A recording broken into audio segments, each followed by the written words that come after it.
Yan guys, naglalaro muna tayo ng apoy guys. Grabe, sobrang laki ng apoy yung ginawa ko dyan. Oh. Para lang ma-entertain kayong lahat. Sana masaya kayo guys sa aking mga ginagawa na yan. Kung mukha. Yan, mas lalo paglagay natin sa bangos guys. Apoy na yan. Kaya binaligtad na natin yung bangos. Para kumrespi yung ano natin. Yung bangos lalo.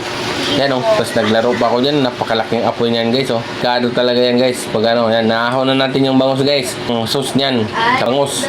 Boneless yan, yan. Nilagay na natin yung mantika at saka ano, yung shrimp cubes nilagay natin dyan. Tapos maglalaro tayo ulit ng apoy dyan oh. Sobrang daming apoy na yan guys. Ginagawa ko dyan guys.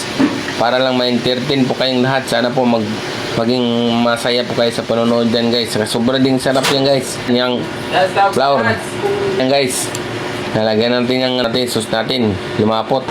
Lalagyan. Tapos doon na tayo sa sizzling plate. Initin yung sizzling plate.